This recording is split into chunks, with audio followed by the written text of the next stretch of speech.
Salut tout le monde! Avant d'attaquer cette vidéo, je vous rappelle de ne pas hésiter à vous abonner pour être mis au courant des nouvelles vidéos, de ne pas hésiter à laisser des commentaires et à liker la vidéo et à la partager si vous l'avez aimée. Et encore.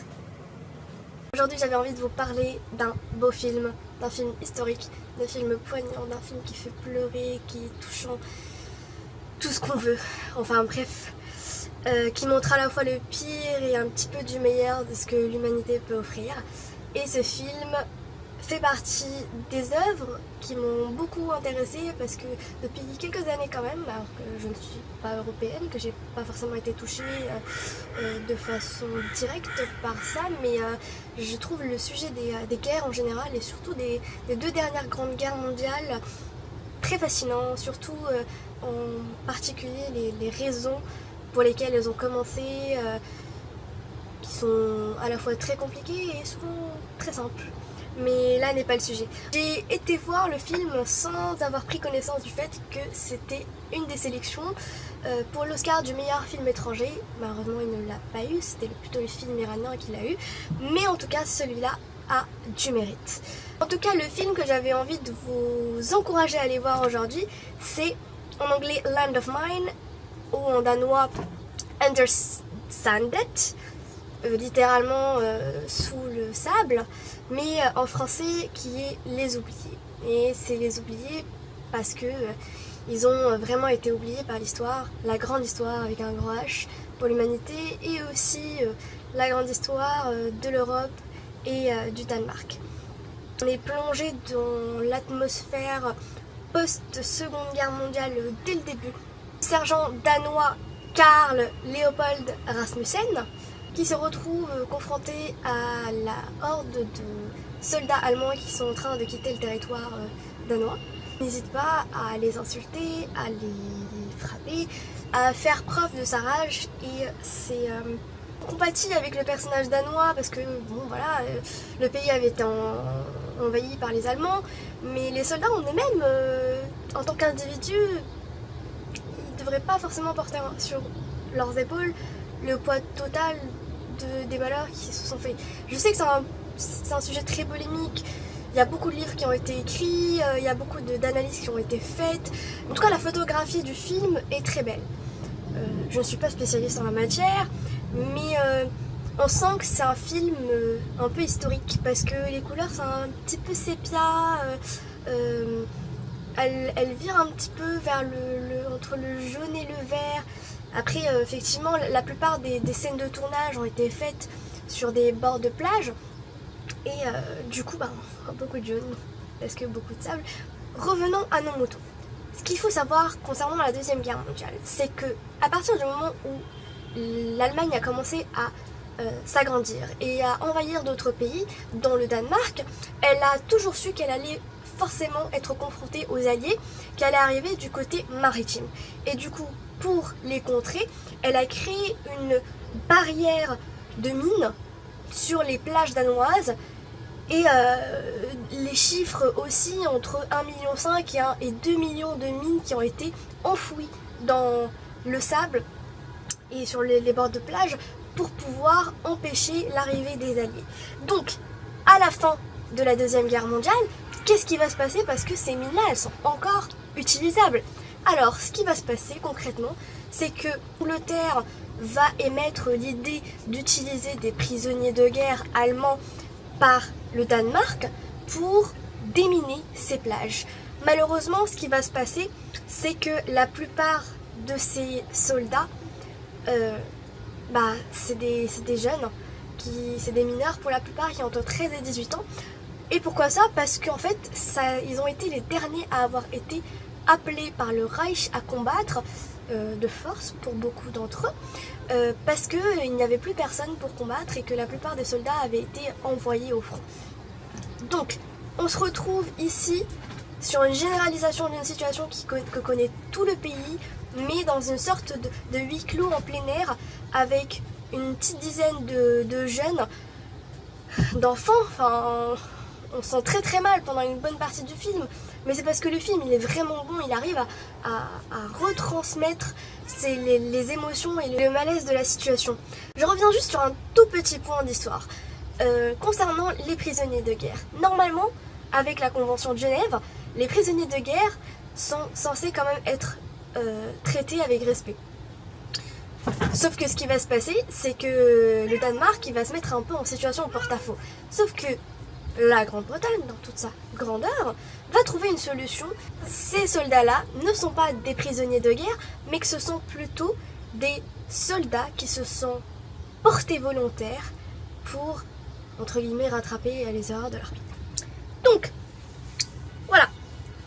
On commence le film avec des Allemands qui quittent le Danemark, des Allemands qui sont en situation de défaite, et des Danois qui sont emplis de haine et qui veulent vengeance.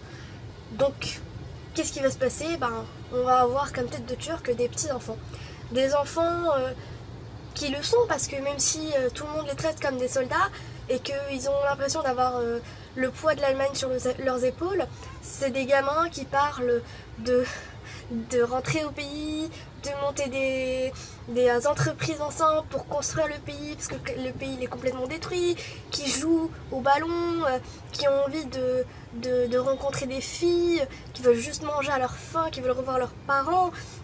Donc au final c'est vraiment une vie, enfin ils ont encore leurs âmes d'enfants. Et c'est l'aspect le plus triste en fait dans le film. Malheureusement, voilà. La guerre est souvent impitoyable, je pense, et on a demandé à des enfants d'être des hommes, alors que ce soit biologiquement ou émotionnellement, psychologiquement, ils ne l'étaient pas encore. Je pense aussi que c'est comme ça que ça se passe après un malheur. On essaie de blâmer quelqu'un, on essaie de mettre la faute sur quelqu'un, et du coup, là, c'était sur des enfants. Les photographies sont très très belles, les plages sont belles, même les zooms sur les visages, sur les parties du corps, etc. C'est malgré tout en respect. Je veux pas non plus spoiler le film, mais concrètement le film il se passe sur une petite durée. Ces enfants-là, on leur donne l'espoir qu'ils vont repartir chez eux une fois que les plages seront nettoyées. Il y a beaucoup de blessés et de pertes.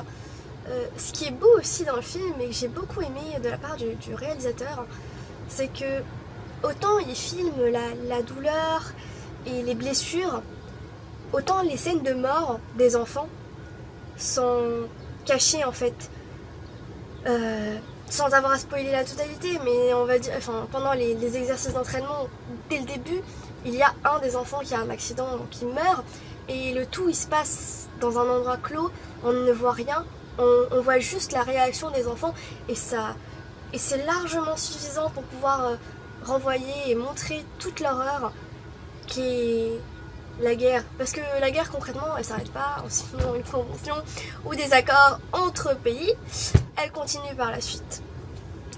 Je pense que je vais arrêter là par rapport à l'histoire. Moi ce film, voilà, je vous le recommande. Je vous préviens, vous allez être émus, vous allez pleurer. Les garçons, ils sont juste tous géniaux, je trouve, dans leurs différents rôles. Il n'y a pas trop, sur tout le film, il y a 3 personnages féminins et il n'y en a, je crois, qu'une seule qui est parfaitement nommée. Et c'est une enfant, c'est une petite fille. Sinon, tout le film est purement masculin. Moi, ça me met aussi un petit... Enfin, même si je trouve que le film est très beau, j'ai l'impression que voilà, à chaque fois qu'on parle de guerre et d'essayer de libération et de reconstruction, etc., c'est toujours des hommes. Et non, je suis pas d'accord. Il faut mettre en place des femmes. C'est pas parce que c'est pas une question de quota, c'est pas une question d'égalité obligatoire. C'est juste que les femmes, elles ont aussi existé pendant la guerre. Elles ont aussi fait leur part des choses. Donc comment vous dire, c'est un beau film allemand. Après voilà, personnellement j'ai toujours eu une relation d'amour incompréhensible avec l'Allemagne. Pourtant je ne parle ni allemand ni n'ai vécu là-bas, mais j'ai toujours eu une grande fascination pour ce pays. Mais après, ça me fait dire en fait que l'histoire qui nous est apprise à l'école et l'histoire qu'on nous rabâche continuellement, elle n'est pas juste noire et blanche. Il y a des zones grises, il y a une grosse zone grise qui, je pense, est beaucoup plus importante que la zone blanche et noire combinées ensemble. Et cette zone-là, elle est présente dans tous les conflits.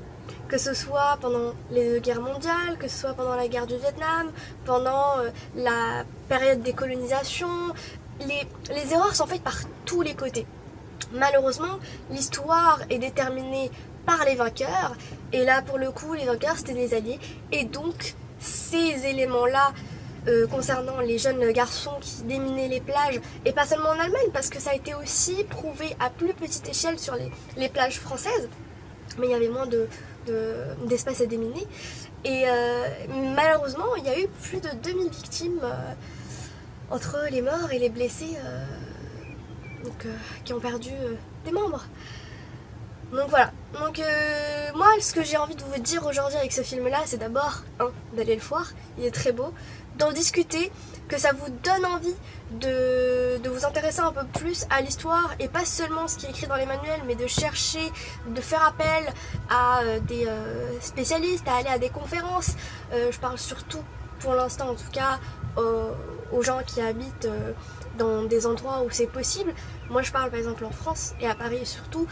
J'ai fait une petite recherche de 30 minutes et je me suis inscrite je crois dans une dizaine de conférences, et pour la plupart sont gratuites. C'est juste, voilà, il faut absorber, il faut connaître, il faut être curieux, et surtout il faut regarder des médias différents et ne pas toujours écouter le même côté. Ça va pareil que concernant les voyages, quand on n'a jamais vu l'extérieur, c'est là qu'on est le plus peureux par rapport à ce qu'on ne connaît pas. Il faut essayer de connaître le plus de choses possible. Sur cette note, je vous dis, lisez, allez au cinéma, allez au théâtre, cultivez-vous et partagez la connaissance. Tchuss!